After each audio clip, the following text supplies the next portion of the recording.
Shalom, selamat malam Bapak Ibu Saudara yang dikasihi Tuhan Yesus Kristus. Selamat kita berjumpa kembali dalam renungan pada malam hari ini, hari Rabu tanggal 29 Juli 2026. Kiranya saudara semua ada dalam keadaan yang baik, sehat, penuh sukacita, kuat dalam iman, dan berlimpah berkat Tuhan.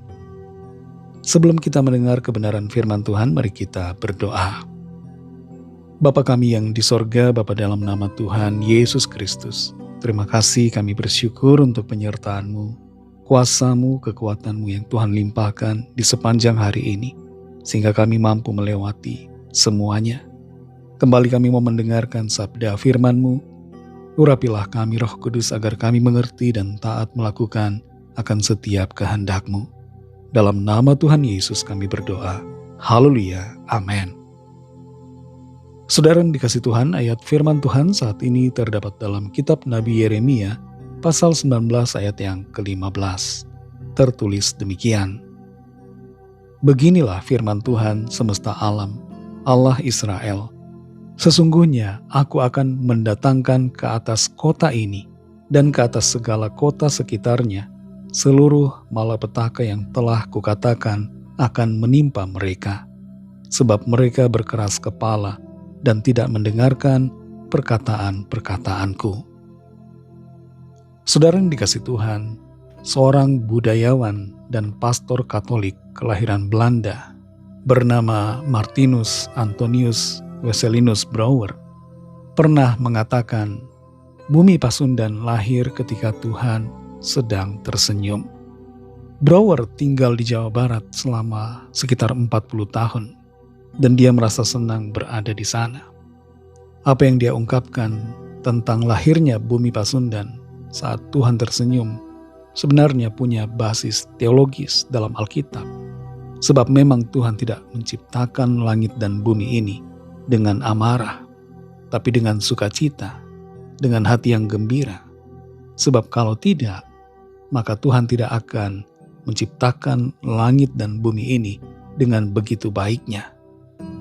Tuhan itu baik dan penuh dengan kasih karunia.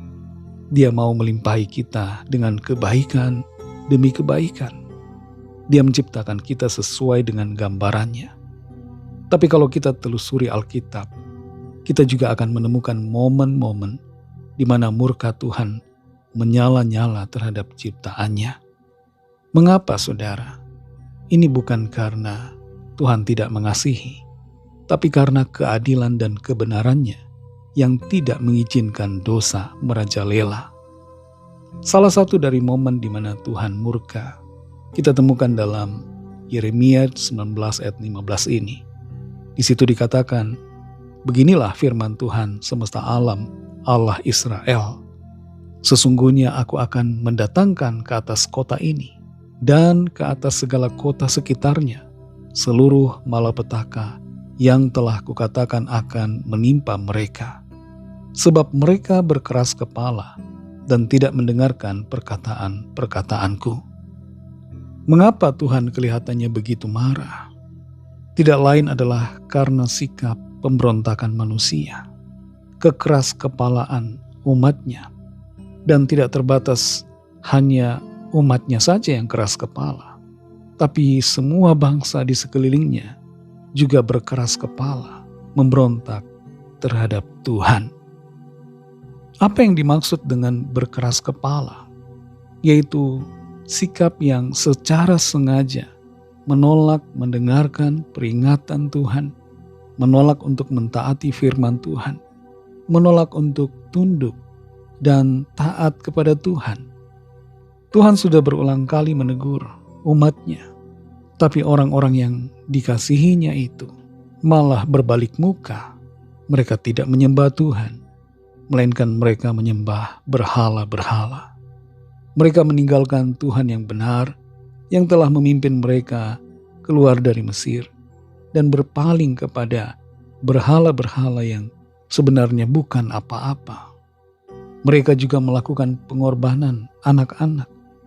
Anak-anak mereka disembelih, dikorbankan kepada Baal di lembah Ben Hinnom. Padahal Tuhan tidak pernah menyuruh melakukan perbuatan yang demikian. Melalui Nabi Yeremia, Tuhan menegur bangsa Yehuda dan juga bangsa-bangsa di sekitarnya.